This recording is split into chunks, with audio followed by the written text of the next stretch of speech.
ஆனி மாதம் தனுர் ராசி, ராசிக்கு 3வது இடத்திலே ராகு பகவான். ராகு 3ல் இருக்காருன்னா 2 விஷயம். ஒன்று, நாம் நல்ல பழகினா கூட நம்மளை யாரும் நம்ப மாட்டாங்க.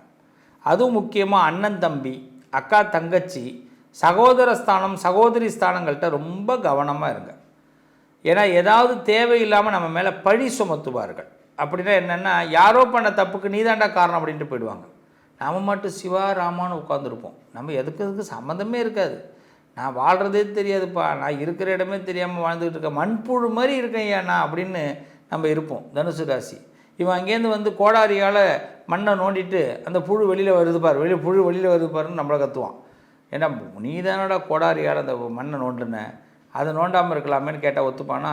ஒத்துக்க மாட்டான். அப்போ சூழ்நிலைகள் என்ன பண்ணும், தனுசுக்கு கொஞ்சம் விரோதமாக செயல்படும். ஆனால் இந்த நேரத்தில் கூட தனுசு ராசிக்காரர்கள் புத்தரை மாதிரி இருக்கிறது நல்லதுன்னு சொல்லுவேன். என்னங்க இப்படி சொல்லிட்டீங்க, நாங்கள் ஆல்ரெடி புத்தராக தாங்க இருக்கிறோம், இதில் போய் இன்னும் புத்தராக இருக்க சொல்லிட்டீங்களே அப்படின்னு கேட்கலாம். ஆமாங்க, 4ஆம் இடத்துல ராகு ஒரு பக்கம், இன்னொரு இடத்துல 5ஆம் இடத்துல சனி, 6ல் சுக்கிரன். இப்போ என்னென்னா 3ஆம் இடத்துல ராகு, இந்த இடத்துல ஒரு சின்ன திருத்தம், நான் வந்து இந்த மாதத்தில் 3ல் ராகு, 4ல் சனி, 5ல் சுக்கிரன். இப்போ இந்த 5ஆம் இடம்ங்கிறது பூர்வீக புண்ணியஸ்தானம், அதில் போய் சுக்கிரன் இருக்கார். 4வது இடத்துல சனி பகவான் இருக்கார். 3வது இடத்துல ராகு இருக்கிறதுனால சகோதர ஸ்தானத்துக்கிட்ட எதுவும் பேச முடியாது. ஏதாவது வார்த்தைகள் பேசுகிறதா இருந்தாலும் எச்சரிக்கையாக பேசணும், பேசி பலன் கிடையாது.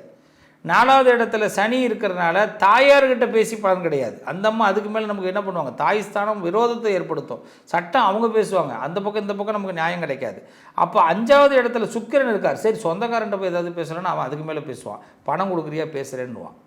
ஸோ இந்த 2 பேரையுமே சமாளிச்சிடலாம். இந்த 5வது இடத்துக்கு போகவே வேண்டாம்.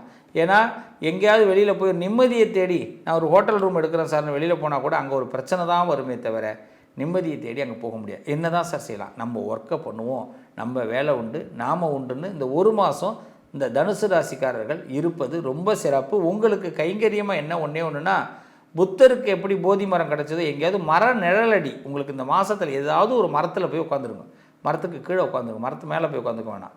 வேப்ப மரம், ஆலமரம். சார் எங்கள் ஊரில் மரமே இல்லையே சார், நான் என்ன பண்ணுறது, உங்கள் வீட்டு ரூமில் உட்காந்துங்க, ஒன்றும் தப்பு கிடையாது. ஏன்னா இயற்கையோடு நாம் ஸ்பெண்ட் பண்ணுறது இந்த மாதத்தில் நிறைய நல்லதை கொடுக்கும். ஒரு விதத்தில் இயற்கையோடு ஒட்டி போகும்போது தனுசு ராசிக்கு வந்து மனசு ரொம்ப ரிலாக்ஸாக இருக்கும். ஒரு பெரிய மனுஷன் உதவி பண்ண முடியாதது, உறவுகள் உதவி பண்ண முடியாது, இயற்கை நம்மளை ரொம்ப காம்படுத்துத அப்படின்னு உங்களுக்கே இயற்கையோடு பிடிக்க ஆரம்பிச்சிடும். வாழ்த்துக்கள், தொடர்ந்து செய்யுங்க. மகர ராசி. மகரத்தை பொறுத்தவரை ராசிக்கு 2ஆம் வீட்டில் ராகு இருக்கார். வம்பு தும்புங்களில் இறங்கவே வேண்டாம். நீங்களே வலிய போய் மாட்டிக்காதீங்க. உங்கள் வீட்டில் உள்ளவங்கள்ட்ட முதல்ல பேசாதீங்க, பேச்சுகளை ரொம்ப கம்மி பண்ணிக்கிங்க. மகர ராசிக்காரவங்க இந்த மாதத்தில் ஏதாவது பேசி வாக்குவாதம் தான் போய் நிற்கும்.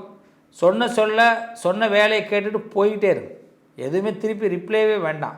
சார் அப்போ அவங்க தப்பாக பேசுனா ஒன்று காலதாமதப்படுத்துங்க, இல்லையா புரிய வைக்கிறதுக்கு ட்ரை பண்ணுங்கள்.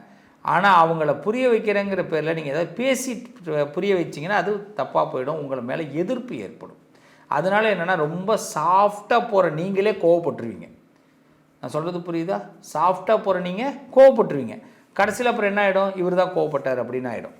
அதனால் 2ஆம் இடத்துல ராகு இருக்கும்போது கவனமாக இருங்க. 3வது இடத்துல சனி பகவான் என்னை பொறுத்த வரைக்குமே ஒரு தனிக்காட்டு ராஜாவாக இருப்பது நல்லது. ராணியாக இருக்கட்டும், ராஜாவாக இருக்கட்டும், தனிக்காட்டில் இருக்கிறது நல்லதுன்னு சொல்கிறது. இந்த காலகட்டம் ஒரு பக்கம் இருக்குங்க. இதில் இன்னொரு விசேஷம் என்னென்னா, தெய்வ அனுகூலம் நிச்சயமாக மகரத்திற்கு அதிகமாக ஏற்படும். சிவபெருமானை அதிகமாக வழிபாடு பண்ணுங்க. சிவபெருமானை அதிகமாக வழிபாடு பண்ணும்போது நடராஜர், திருவண்ணாமலை, இது மாதிரி ஸ்தலங்களுக்கெல்லாம் போயிட்டு வர்றது, உங்களுக்கு கோவில் விஷயங்களில் ஈடுபடுறது, ஒரு குடும்பத்திலே நம்ம இருந்தால் கூட உங்கள் வேலைகளில் அதிகமாக ஈடுபடுறது. இன்னும் சொல்லப்போனால் பெண்கள் வந்து பார்த்திங்கன்னா வீட்டில் சுத்தம் பண்ணுறது, அந்த பராமரிப்பு வேலைகள்லாம் சொல்லுவாங்க இல்லைங்களா, அதில் ஈடுபடுறது, இதெல்லாம் இந்த மாதத்தில் உங்கள் மைண்டை ரொம்ப ரிலாக்ஸ் ஆகும். இதில் நீங்கள் அதிகமாக கொண்டு போங்க. 10வது வீடு கொஞ்சம் பணம் செலவாகக்கூடிய வாய்ப்புகள் ஏற்படும். உங்கள் ராசிக்கு 10வது வீட்டை அதிபதியாக கொண்ட சுக்கிர பகவான் இப்போ உங்களுக்கு ராசிக்கு 4ல் போய் உட்காரும்போது தேவையில்லாத செலவுகளை ஏற்படுத்தி கொடுப்பார். இந்த செலவுகளை வந்து ஒன்றுமே சொல்ல முடியாது, நம்ம சிறுக எங்கேயாவது சேர்த்து வச்சுருப்போம், தெரியாமல் சேர்த்து வச்சுருப்போம். 10 ரூபா இது எதுக்காக உதவுன்னு. அந்த 10 ரூபா இப்போ தேவையில்லாமல் செலவாகும். வேறு என்ன பண்ணுறது? திடீர்னு சொந்தக்காரவங்களுக்காக செலவு பண்ணுற மாதிரி இருக்கும், குடும்ப சந்தோஷத்துக்காக செலவு பண்ணுற மாதிரி இருக்கும், இல்லை குலதெய்வம் கோயில் போகணும்னு சொல்லிட்டு கூப்பிடுவாங்க, யாருமே செலவு பண்ண மாட்டாங்க, நீங்கள் தான் செலவு பண்ணுற மாதிரி இருக்கும். ஸோ நீங்கள் சேர்த்து வச்சுருந்த பணம் இப்போது செலவாகக்கூடிய வாய்ப்பு உண்டு. இந்த காலகட்டத்தில் சிவனை வழிபாடு பண்ணுங்கள். மகரம் சிறப்பாக இருப்பீங்க. கும்பராசி. கும்பராசியை பொறுத்தவரை ஆல்ரெடி நான் சொல்லியிருக்கிறேன், வாக்கில் சனி உட்கார்ந்துருக்கார். வார்த்தைகளை பார்த்து பேசுங்க. இது வரைக்குமே நீங்கள் பாசிட்டிவாக எவ்வளோ வேணாலும் பேசலாம், இனிமேல் உண்மையை மட்டும் பேசுங்க. அது நெகட்டிவாக இருந்தாலும் பரவாயில்ல. உங்கள்கிட்ட இனிமேல் யாருமே உதவி கேட்க பயப்படணும். கேட்டால் இவர் உதவி செய்வாருங்கிறத விட உண்மையை சொல்லுவார்னு நினச்சி பயப்படணும். பரவாயில்ல, நல்லது செய்து ஒருத்தவர்களை விரோதம் பண்ணிக்கிறத விட உண்மையை பேசி யாருமே இல்லாமல் இருந்தாலும் பரவாயில்லைங்கிற கணக்குக்கு வந்துடுங்க. இதுதான் இந்த மாதம். இந்த மாதத்தில் அதிகபட்சம் எல்லாரோட சேர்ந்து இருக்காதீங்க, எல்லாருக்கும் ஒத்து ஊதாதீங்க, எல்லாருக்கும் அவங்க போக்குக்கே போகாதீங்க. உங்களுக்கு பிடிக்கலைன்னா ரொம்ப மௌனத்தை கடைப்பிடிங்க. அந்த மௌனம் பல பேரை ரொம்ப வருத்தப்பட வைக்கும். ஆஹா, இந்த ஐயா வருத்தமாக இருக்காரு, இவரோட மௌனம் நம்ம இப்படி கஷ்டப்படுத்துதே அப்படின்னு உங்களை புரிந்து கொள்வதற்காக இது ஒரு நல்ல வாய்ப்பு. இந்த மாதத்தை பொறுத்த வரைக்கும் உங்களுக்கு 5வது வீட்டில் சூரியன், புதன், குரு இருக்கிறனால பண விஷயங்கள் உங்களுக்கு சகாயமாக சேரும். பணத்து பிரச்சனைகள் தீர்வு ஆடும். எதிர்பார்த்த உறவுகள், நட்புகள் கிடைக்கும். ஆனால் இங்கே யாருக்கிட்டையுமே வாக்கை கொடுக்காதீங்க, அமைதியாக இருங்க. அதுதான் கும்பத்துக்கு இந்த மாதம் அழகு.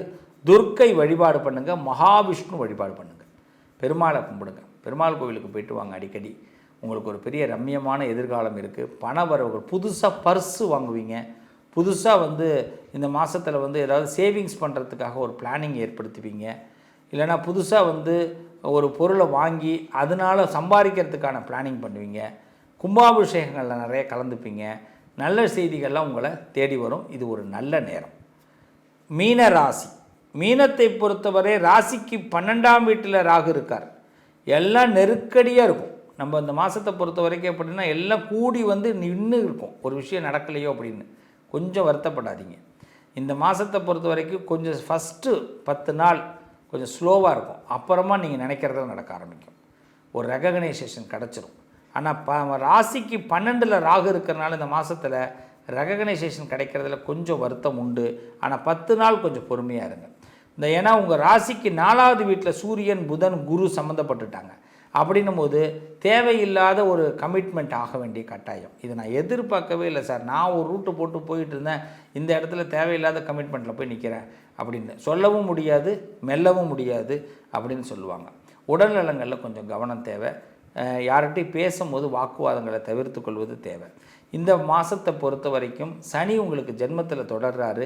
அதனால் உங்களுடைய கணக்கு வழக்குகளை சரியாக பார்த்து கொண்டால் இன்னும் சிறப்பாக இருக்கும். கணக்கு வழக்குங்கன்னா ஒரு 10 ரூபா சம்பாதிக்கிறதா இருக்கட்டும், பேங்க்கு செட்டில்மெண்ட்டாக இருக்கட்டும், ஐடியாக இருக்கட்டும், நீங்கள் எந்த ஒர்க்கில் இருந்தாலும், என்ன வேலை பார்த்தாலும், எந்த தொழில் பண்ணாலும் உங்கள் கணக்கு வழக்குகளை சரியாக செய்து கொள்வது மீனராசிக்கு சிறப்பை உண்டாக்கும். இந்த மாதம் முழுமையாக சுக்கிர பகவானை வழிபாடு பண்ணுங்கள், மிக சிறப்பாக இருப்பீங்க.